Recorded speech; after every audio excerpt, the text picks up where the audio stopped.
Namaste, Jai Bharat.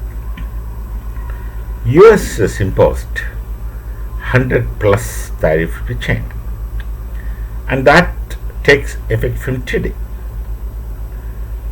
What we normally thought is that China would read sense into it and go some kind of discussions and negotiations with the US, because though China is the second largest economy, they cannot take it. They will go to the ruins. And today, China retaliates, saying that they are imposing 84% tariff on US. Of course, US will have their own setbacks, but US economy is much larger, much bigger than any in the world, and they would easily survive. They would easily survive. They will have internal problems. People may be against the president, but those things shall be only temporary. For the time being, it should be. There will be some disturbances. China can create some kind of disturbances, processions, etc. All those things can take place, but China can't withstand that. China can't withstand that, and if it continues for at least 6 months, that will be the end of China. Their economy will collapse. All that pomp, show, and arrogance which they are showing to the rest of the world should simply vanish.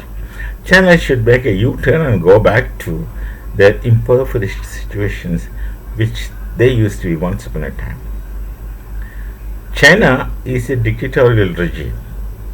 They say it's communist, they say it's a scientific democracy. If Marx is accepted by Chinese, I don't think they have got anything serious to do with Marx or Marxism. For them, it is convenience is criteria. Convenience is criteria for them. So,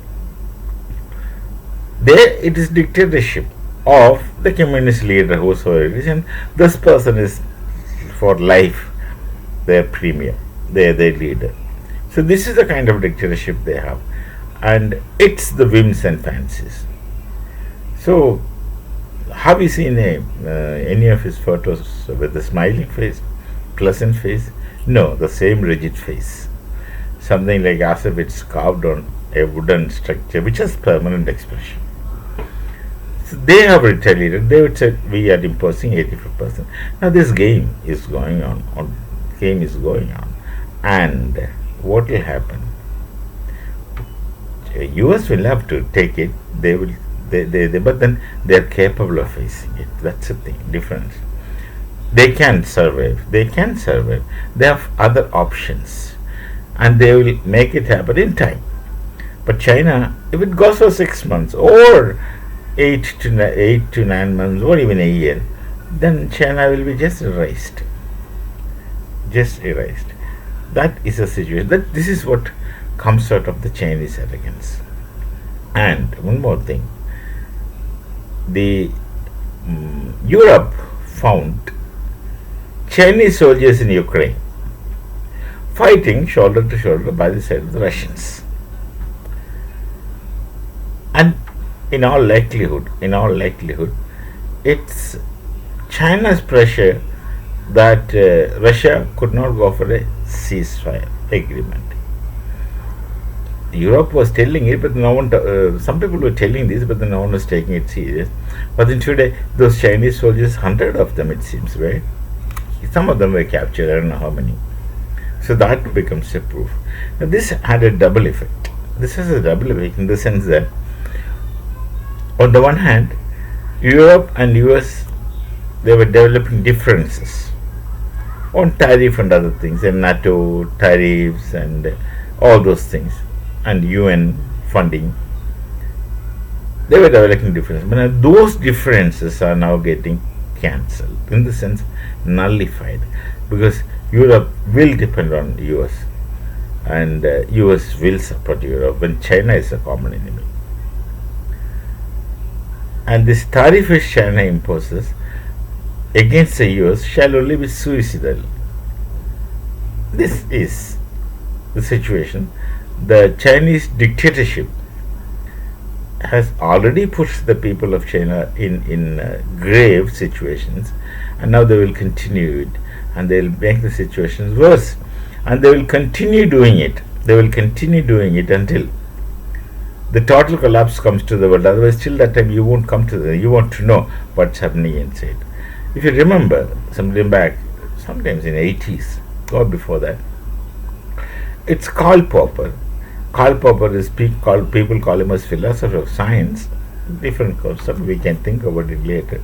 But Karl Popper wrote a book, Open Society and Its Enemies, implying primarily those days Soviet Union, and then of course obviously China. They're closed society. That's what Popper calls it, as open society and its enemies. These people are enemies to open society, according to Popper, and these people are enemies to democracy. And though Marx has tried to substitute democracy with a concept of a scientific democracy, that would not work, and that never worked, and that cannot work. Logically not possible for such a thing to take place. It's something akin to what Hitler envisaged of responsible democracy. You elect a person to power, and you should be able to elect him back. Such doesn't work out. Hitler's responsible democracy can work to some extent, but China's scientific democracy or Marxian scientific democracy just can't work because of various reasons, not just one. Can't narrate it, it's a long list.